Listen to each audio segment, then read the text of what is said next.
Hello, everyone. Welcome to a very special edition of Radio Western on the Road with lights flickering already. I'm Alex McComb, and that's producer Thomas Irons behind the camera. We're here in Edmonton for the CFL Combine and we're right now at the Westin Hotel, the media room. We're joined by some pretty cool cats representing the purple and white right now. I'll get you two to kind of just introduce yourselves. And your position and your hometown. My name is Jerome Rancourt. I play Western. I play quarterback. Here I will be tight end, and I am from Quebec City. And my name is Keegan O'Neil. I play offensive line, and I'm from Belle River, Ontario. So for both of you, when this weekend is done, you know, the testing, the interviews, the drills, everything that goes into Friday through Sunday, and even today, dealing with me. What do you want CFL coaches to know about you? When they think about Keegan, when they think about Jerome, when they leave here Sunday, Monday, what do you hope they know about you as a player and a person? I'll start with you, Keegan. Yeah, I think the one thing I want to get across to them is just like how much of a hardworking guy I am. I feel like here that's a good spot to show off, you know, obviously our talents and everything, but just participating in every event and, you know, going full tilt in every practice, everything we have going on in practice. I think I just want them to kind of gather that I can play professional football and I'm willing to do whatever it is to kind of work towards the player they need me to be. How about you, Jerome? Yeah, I think they're going to know they have a guy that is bought in and he's going to do whatever he's asked for, whether it's different positions, and like he's willing to buy in any way possible, to contribute in any way possible, and just be like aggressive on the field and good leader, and yeah. Exactly. What or who has helped you through this combine process, you know, training for the different events or even just getting ready for interviews? Are there any trainers or coaches who have really helped you over the last few months?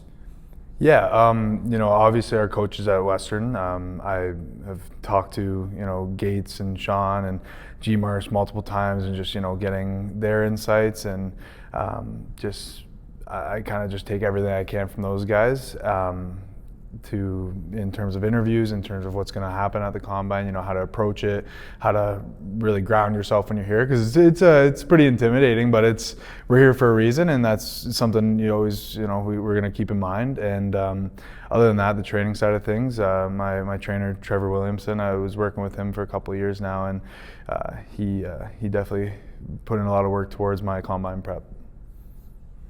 Yeah, in terms of training, I trained with our new strength coach, Jacob, which has been helping me a lot do the workouts and the runs, both at Western, so it allowed me to balance school and the training both at the same time very well. And like from the transition from quarterback to tight end, did a lot of film with Coach Gates, extra field sessions with Coach Sean, and talked a lot with G. Marsh and Coach Falls concerning interviews and how to approach it and stuff like that. So I've been helped by our coaches a lot, and I'm very grateful for it. I know you want to be great in all the tests and drills that you compete in, but if there's one test or drill that you're looking at on the schedule right now and you're going to say, when I do this drill, when coaches see me do this, I'm going to dominate it. They're going to know my name when I do this one drill or one test. What is that for you? Jerome, I'll start with you. I would say the 40. They're going to see a guy that's relatively heavy and run fast, and they're going to be like, all right, like we like that. I'm excited to watch that. Yeah. For myself, I'm gonna say the bench press. I kind of that's my, you know, that's my thing, I guess. I kind of parted ways with that. I trained for it, but I also wanted to make sure I was focusing on the agility stuff more. I've always had that strong bench, so I think when I get on that bench press, it'll be a good time for me to bring my name up for sure. Yeah. We went over a little bit earlier with, you know, how you want coaches to perceive you when you leave here. is when coaches look at your tape specifically from this past season, what do you think they're going to take away as your biggest strength on the field when you're playing in your position? Keegan, I'll start with you. Yeah, I think what they'll kind of gather from my film this year is a guy who persevered through a pretty serious injury back in 24, and I came back and I kind of just embodied my brand of football again throughout the season. It was started in week one. And I feel like it just progressively got better throughout as the games went on. And I think they'll take away that I just want to be a nasty player. You know, as an interior offensive lineman, you got to be nasty. You got to be willing to go that extra few steps to get that defender on his back and open up the holes for Dolby, right? So I think that's what they'll take away from my film this year. How about you? They're going to see a guy that's versatile. I mean, I played quarterback, I played tight end, I played H-back, I played on specials. So they're going to see a guy that, like I mentioned earlier, that is going to be willing to do anything that's asked for him to help the team. And I think for every position, I think I can compete. Hopefully they'll let me throw this weekend so I can display that as well. But yeah. Yeah, I think especially for you, they're going to see a guy who I believe was in the or similar to you, Quincy Vaughn from last year, who was North Dakota's. Originally came as a quarterback, I believe, but switched to tight end and was also doing what you were doing with goal line packages, going in as quarterback, short yardage. So I think they're going to see a similar kind of archetype with you. Did you have something that you wanted to work on specifically with your coaches over the last few months since the season ended? Is there any one thing that you really wanted to improve upon? Yeah, I think for me it was definitely my quickness. I feel like that was something that, not that I lacked, I just wanted to get better on. And I think the training that I put in leading up to this combine, it's definitely gotten quicker. I've always been strong and this, that, the other. I just wanted to be quicker and have quicker feet. So I was working a lot with Eric Anderson and Zach Fry over the past couple months, CFL guys, and just the indie stuff we were doing and stuff. It was just really about getting those feet, make sure they're nice and quick, and I'm able to showcase that when I got here. Yeah, and like I said, with Sean Jameson throughout the winter, worked on all my tight end stuff, especially my pass pro blocking, which is very, it's super specific. It's very technical, so I had to work on that because I've basically never done it. So I practiced with Western all the way throughout the winter and get some live reps and one-on-ones and inside run, work at that. So I think from January 23rd or first practice to today, I have improved a lot. It's great that you have Sean as a resource, especially. I remember when he was a player at Western, his fifth year was my first year back in 2016. So I got to see a bit of his tenacity and how he gets after guys. Yeah.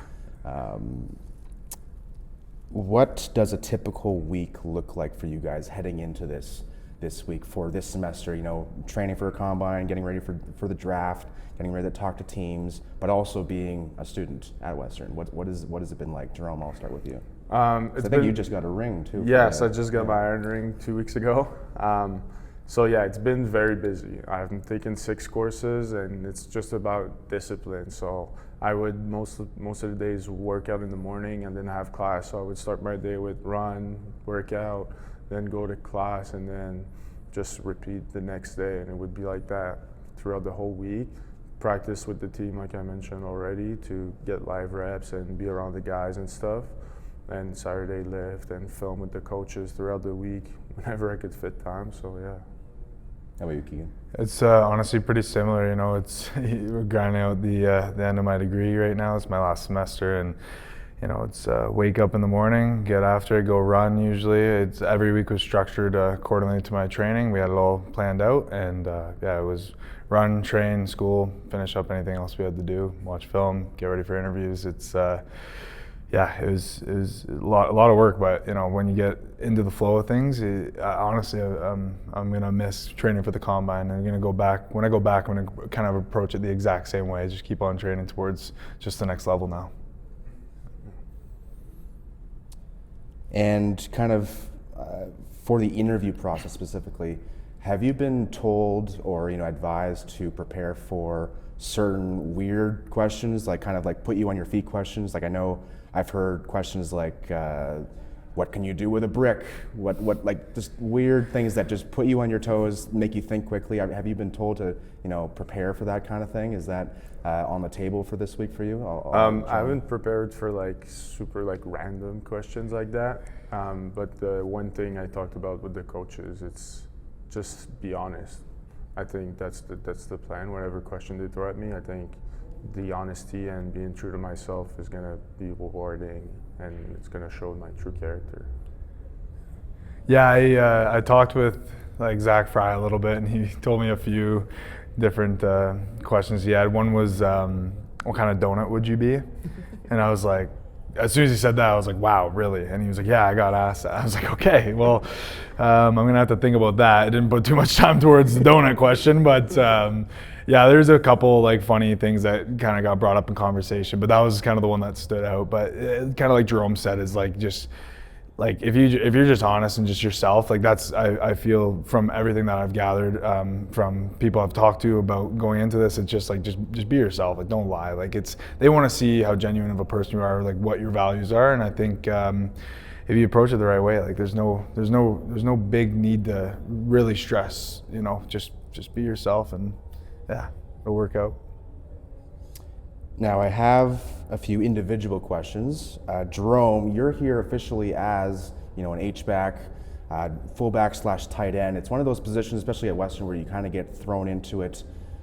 Like when you're there, it's not something you come there originally as. Some people come as a fullback, but most people, like me, like I came as a linebacker. Yeah. We lose the 2018 Vanier Cup, and Coach Marshall pulls me into his office and says, "Alex, you're playing goal line and short yardage fullback next year." Yeah. So my 2019 senior season was playing H-back and learning offense for the first time in my life. Yeah. How have you been adapting your training, knowing that most of your reps, if not all of your reps, this week are going to be playing that fullback tight end hybrid? Yeah, well, it's been like working at it, like practices and extra field time with Sean once the field cleared at Western, working those those different type of inside run, outside run, backside, strong side, and like getting those live reps in practice too, because I can do as much indie as I want, but if I've never taken a one-on-one rep coming in here, it might be rough. So I think taking those live reps in practice helped me a lot, helped me learn that, all right, that's how they do it. But like, there's a difference between theory and practice. So to see the practice part of it was very helpful. Have you been given any indication that you may throw this week? Not from the coaches. I know Coach Marshall told teams like let him throw. So I don't know if that's gonna happen. He has a poll. Yeah, I know he does have a poll. So I haven't heard anything. I haven't really talked to any coaches yet. So maybe I'll learn. I'll know tomorrow or Friday or Saturday, but.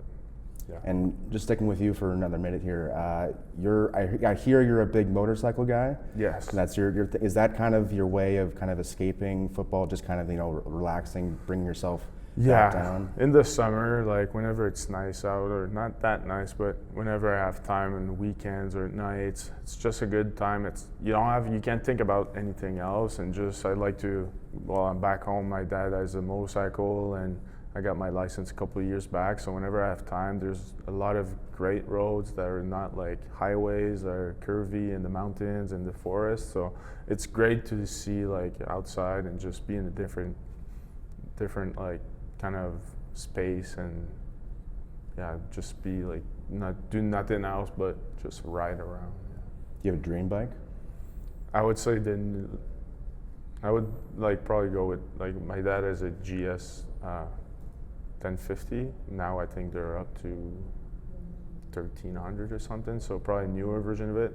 I like it because I can hit every road I want, and it's powerful enough and it's high enough for me. I can't ride one of those like one of those fast bikes. It's just too small. So that bike is nice, and sometimes I hit dirt roads, I hit the highway roads, or whatever. It's great. Yeah, both my parents have motorcycles as well, but I don't know the names of any of them. I want to learn someday, but it's a great feeling. You're just in the wind, and it's just you and the road. Yeah. And for you, Keegan, you went to the New Mexico Military Institute, right? That was how was that experience? were they going through drill with you? Just to let you know, my dad served in the Air Force. When he was our age, he was in Cold War era West Germany, in the Allied Tactical Air Force. So I know a little bit about that world, just kind of moving around a lot. Actually, the last time I was in Alberta was living in Cold Lake on base at 419 Squadron, or the 7 Wing. So what was that life like back then? Before you came to Western, living that kind of military mixed life with football? Yeah, it was definitely an experience I wouldn't ever really take away from myself. I'm glad that I did it. I'm glad that I kind of pursued that opportunity. It all happened pretty quick. I was just a young kid, like, you know, trying to chase that Division I football dream, right? And then kind of that was my option, was to go to junior college and go play military, like at that military school. And it was, you know, march for breakfast, lunch, and dinner. You know, I got to make sure everything's proper. My pins are all spaced out correctly. Bed's made, right? It was pretty intense. I could go on and on about that school. I like telling people about it because it's an opportunity that not too many people really get to kind of live through and see. But yeah, when I got there, it was like I realized my dream was ultimately just to have a good and like successful football career, and that's why I chose to ultimately end up coming back to Canada and stay at Western, because I knew I could achieve my goals through that program. And yeah, it was really neat. I met a lot of great people. I was only there for 1 season, but yeah, it was something nonetheless. So yeah. Now, I did check, and it looks like the plates for the bench press are not going to be those 85-pound tires that you used to throw around in the weight room.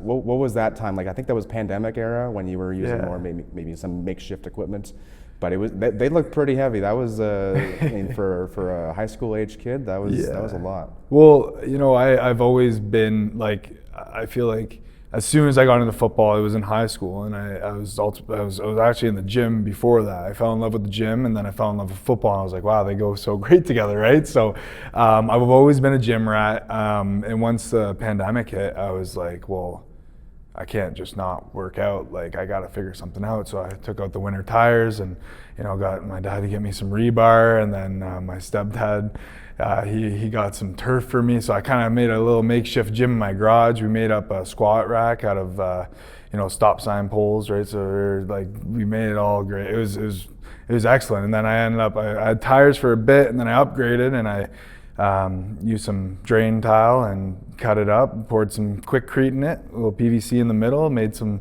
good concrete plates, spray painted them all different colors. It was awesome. I had a couple of the guys that were other gym rats like me around, you know, that we would work out with at the hometown gym, and we just turned my gym into like just, you know, garage gym. It was excellent. It was yeah, those were some pretty fun days, getting after it in the garage. You know, my neighbors might still feel the bass from my speakers playing in there, but they always were like supportive of it and everything. But yeah, I made a pretty neat gym in there, and those were great times. So yeah, Sounds pretty awesome. Yeah, it was pretty good. Yeah. Now, kind of getting into Greg Marshall is retiring this year. I want to know, what are some of the more creative ways that he's used to describe you screwing up on a play, whether it's on the field or in film meetings? Do you remember any specific ones? Because I have ones in my head that I wouldn't be able to say on camera, but do you guys have any examples that are maybe more PG? I have one. It was most likely we were working on you probably might remember this last year. We were working on like a hard count, and guys would keep jumping, and he said, next guy, I'll keep it pretty PG, but next guy who jump, you better keep running to the locker room, because you're never coming back. So that was a great one. Yeah, I feel like for me, like one that will always stick in my head was my first year back in 21.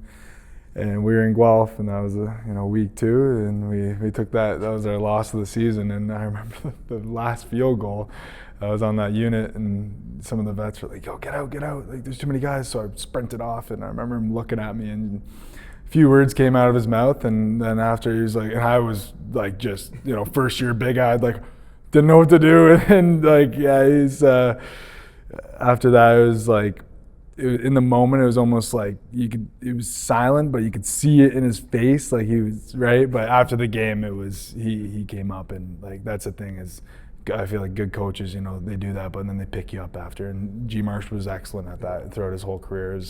No matter what he did to a player, like in terms of, you know, if he yelled at you for messing up, which good coaches do, he would pick you up at the end of it. And I think that's what ultimately gets us better at the end of the day, keeping those confidence levels high, right? So, yeah.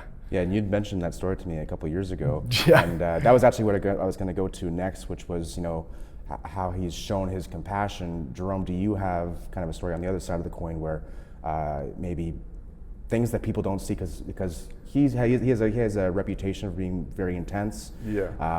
What are some of the things that, you know, he's done for you to show off his compassionate side that maybe the public doesn't see as much? I mean, he's been very great to my family. My family, whenever they come to London, they come a couple times a year for games and stuff, and he always takes care of them, that alibi and like after the games. And I think that's one thing that everybody that's played here will remember. G. Marsh is a family man, and he includes us in his family and our families in his family too. So I think that's probably what made him so great, is that between 4 to 6 and on weekdays and between 1 to 4 on Saturdays, it was something that everybody saw. But for the rest of those times, the rest of the week, it was just a family man, and he wants the best for you. I mean, he helped me getting into engineering and getting recommendation letters for jobs and stuff like that. So it just takes care of us, and yeah. Yeah. I don't want to bleed too much into the Gazette's time. I know they're right after us, but kind of want to finish off with some more fun questions. When you're back home not home, but when you're back in London, what are some of like the top food spots? What's like your food hot take for best spot to go to in London? I'll start with you, Keegan. Okay. Definitely. Well, I've been pretty good. I haven't had much takeout in the last couple months. But my one, sense. yeah, you know, Sunday, we're getting some good food. But no, I honestly, I don't know if any people have been there or go to it, but I've never really been a pad thai guy. And I've just felt absolutely in love with it the last like couple of years. Bangkok pad thai or Richmond. That's like our like me and my girlfriend, we always get takeout from there. We'll go in and eat there, and yeah, they have excellent pad thai, and like the fresh rolls are excellent. It's a really good spot. And other than that, I'm a big Chipotle guy, so you'll catch me there once a week, and when I'm not training for the Combine. Yeah. How about you? I haven't been in since the whole year, but Mustang Sally's. It's I think I've heard of them, it's yeah. down south. It's a bit south, but we used to live down south. And me and my roommates every Sunday, they had this deal with the wings, and the wings were massive and cheap, and it was great. We'd come back from film, take a nap, and then go back. I'll wake up at 4, like, Sally's? Yeah, Sally's. So then we'd crush wings, probably a pound, and then bring a second one for home later. So yeah, that was just a great time. And you can't go wrong with the alibi, of course. Like when Yeah. we go there after games, those wings are Yeah, those are those money wings, too. The pizza, they take care of us really well there. Yeah. So that was, I think, my first year place that we went to after games, and then Yeah. it got switched to Lone Star. Lone Star for Because a that bit, was and then Lone our Star is now first, maybe second year. First year for sure, we were still at Lone Yeah. Star. Yeah. I don't know. it's I'm big. not sure about the second year, but yeah, alibi. Last question here. We're kind of running out of time, but kind of similar vein. If you were to take me to your hometown, and we would make a day of it, where would we go? Entertainment, shopping, food, especially. What would be on the itinerary? I'll start with you, Jerome, and also mention what your hometown is again. Yeah, in Quebec City it would be downtown. I mean, either Petit Champlain for like little boutiques and stuff, and like it's very popular. They filmed the scene of Catch Me If You Can there. Okay. At the end of the movie, it's right down there with Leo and Tom Hanks. and then just kind of climb back up the city and go through where the Château Frontenac is, and then go up to Grande Allée where there's a bunch of restaurants. It's either in the summer, it just looks great. There's like big life. They extend the patios, and like you can eat outside. And then in the winter, it's just beautiful with the snow, and Christmas time, it's great. Yeah. How about you, Keegan? Bell River, Ontario, small county town between Windsor and Chatham. It's not like, you kind of go to Windsor if you want to go out or anything. Well, I'm not a big Windsor guy myself, but in Bell River, first place we're going is Beach Walk. That's my hometown gym, and that's kind of where I grew up, is in that gym. And then it's kind of like right near the pier, so we have we're right on the water there. It's nice, and that's kind of where we grew up. We're at high school down the road, lunchtime we're either walking to the pier, we're driving once we got our licenses. And that's around there's about 14 pizza spots. And we have a really nice Italian restaurant in town. It was my first job ever, is Casa Mia, and they have excellent Italian food. There's only about 8 tables in the restaurant maybe. And other than that, nightlife, we head down to go see Caesar down at the casino, and that's kind of all we end up doing at home. And if not, then we're just hanging out at one of the boys' house. Yeah. Well, thank you so much for hanging with me today. That's it for this edition of On the Road with Radio Western, or In the Sky with Radio Western. We were just in the sky a couple hours ago. But stay tuned for more content on the Radio Western website, YouTube, social media, and we'll see you next time.